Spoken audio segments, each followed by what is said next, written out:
पति का नाम राजकुमार।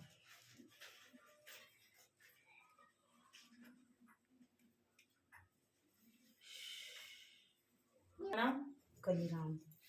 कलीराम जी, जिंदे तो है नहीं, वैसे खत्म हो कोई बात नहीं। दादे ससुर का नाम पता है? बद्दा ससुर बुद्धू था, बुद्धू। बुद्धू। जी। स्थान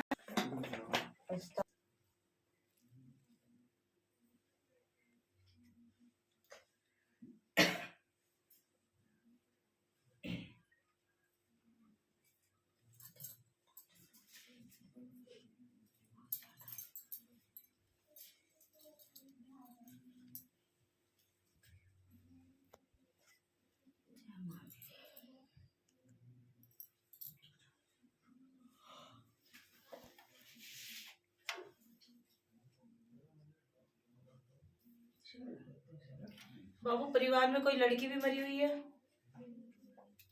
ना जी। बाबू, तुम्हारे पीछे से आ रही है दीक्षा ध्यानी, आ रही है तेरे ससुराल से। ध्यान से बात करियो जी। एक मेरी ननद मरी थी, छोटी सी। तो फिर लड़की बोल रही हो तो फिर ना क्यों बोल रही है? मैं तुम आए हो, तुम्हारी चीजें चल के आई हैं जी। 60 साल तक की पूछा यूं ही निकालती है, ऐसी थोड़ी ना। क्योंकि तुम आते हो बाबू, तुम्हारी चीजें आती है, अच्छी शक्ति भी आएगी जो तुम्हारे साथ है और गंदी चीज भी आएगी। भारी ननद रखी है। तो बाबू एक बात सुन ले, वो बच्ची भी आई खड़ी है, यानी दिशा ध्यानी बोलते हैं इसे। जी। ठीक है ना, तेरे ससुराल की तरफ से दिशा ध्यानी है। एक तो ये भी आ रखी है बाबू, सारे काम रुके पड़े हैं, ठीक है, और ये शरीरों पे भी आती है, पहले बता दूं। ये बाबू दिक्कतें होती है ना शरीरों पे, क्योंकि ये शरीर भी लेती है तुम लोगों का। जी। ठीक है ना बाबू, इस पे तो पूरा असर रहता ही है। जी। ये बुझी बुझी सी जो रहती है, कहाँ दिखा लिया इसे? कहीं नहीं दिखाया तो हमने। किसी ने बताया नहीं कि क्या है बाबू? ना, हमने दिखाया। इसकी रंगत बाबू क्यों खो रखी है? ये मोटी थी खूब लड़की है, तो पता नहीं चल रहा रंगत क्यों खोई है इसकी। इसके साथ तो है शरीर पे, और अब उसे नहीं है तो कब से चल रही है बाबू? एक बार गिरी थी ठोकर खा के, बड़ी जबरदस्त गिरी थी ना बच्चे, झूठ बोल रही हूँ? सच है ना बाबू? उसी दिन से इसके साथ चल रही है चीज। तो कुछ दिया क्या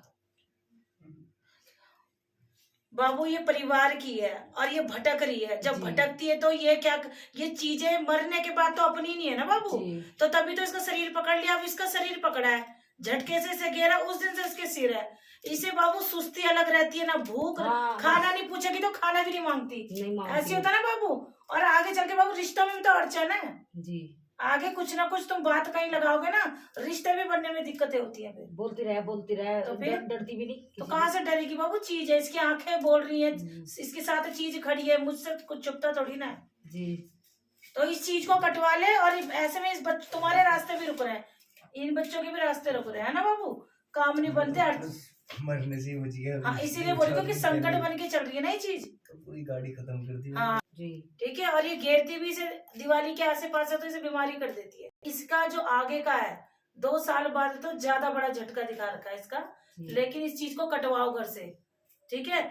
इसको मैं पितृ शक्ति में चला दूंगी, लेकिन पहले इसे तुम्हारे घर से बाहर करूंगी जी।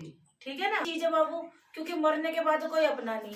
बहुत मोटी थी, हाँ, तो तभी तो सूख गई, क्योंकि इसके शरीर पे कैसे देखते जा रहे रोज की, पता नहीं क्यों हो रहा है। हाँ, कुछ नहीं हो रहा, वही शरीर पे लड़की बैठती, मैं नहीं जागती, तुम ही चले जाओ। हाँ, तो ये नहीं बोलती, यही नहीं कह रहा तुम चल जाओ, मैं नहीं जाती। ये बाबू संकट है, कभी इसके सिर कभी उसके सर, क्योंकि ये तो हवा है जो, क्योंकि दरबार में आ गया और तुम दरबार में आने में तुम्हारा मन हाँ नहीं कर रहा, तो समझ लो तुम्हारे साथ बुरी से बुरी चीज है जी। क्योंकि अगर दरबार में आने से मन तुम्हारा होता है कि नहीं आना, तो समझ लो तुम गलत रास्ते पे हो। लड़के ने पता नहीं इसका मन कैसा करता, कहीं कुछ सोचो ना तो इसका मन कर ही देते, जगते ही नहीं कहीं भी, इसीलिए बाबू ठीक है। अच्छी चीज तो प्रवेश होगी नहीं, पितर भी आगे नहीं दिख रहे अभी, क्योंकि पितर भी तभी आता है, पितर और शक्ति साथ साथ रुकती है, ठीक है बाबू। तो हम कुल देवती मारी है काली, हम तो इसको सम्मान, तभी तो बाबू तो पहुंची है ना यहाँ तक। लेकिन अभी शक्ति पीछे है, क्योंकि अभी घर में गंदी चीज चल रही है, इसे कटवा, ये तुम्हारे घर की मरी, ठीक है। अभी तो फिलहाल ये ऐसी परेशान करेगी, झूलेगी, लेकिन शादी के बाद तो इसके ससुराल तक पहुंचेगी, फिर बच्चे भी होने में दिक्कत है, आगे बहू आएंगे उनको भी बच्चे होने में दिक्कत पैदा करेगी, तो इसलिए इसे सीधा काट देते हैं, ठीक है, ताकि इसे इसकी चीज भी मिलती रहे, क्योंकि है तो ये बेटी ना इस घर की, तो ये तो ऐसे भी नहीं कटेगी। बस ये कि तेरे घर से तुम्हारे ऊपर पेट नहीं भर पाएगी, क्योंकि ये अगर बाबू गंदी चीज चल रही तो फिर गंदे में ही चलेंगी, काम तुम्हारा बन नहीं रहा, तुम नुकसान में हो, तो क्या तुम्हारा भला कर रही है? शक्ति को तुम 41 दिन उसकी जोत जला के देख लो, तुम्हारा ना उद्धार हो तो देखना। अब दीपावली से बाद ही हमारा तो बहुत तो फिर तो ये करोगे तो घर में सुख संपत्ति आती है। अगर गंदी चीज घर में है तो वो तुम्हें पूजा तक नहीं करने देगी। तो अच्छी और गंदी चीजों की तो पहचान ही यही है। अगर तुम सेवा लगा रहे हो मंदिरों में तो तुम सही चल रहे हो। अगर तुम्हारा मन ही नहीं करता तो मेरी तो ऐसा हो गया था, मेरा मन की पूजा से भी मन हट गया था। हाँ, तो ये गंदी चीज करवाती है। ठीक है बाबू से सनक दे बच्ची वैष्णव।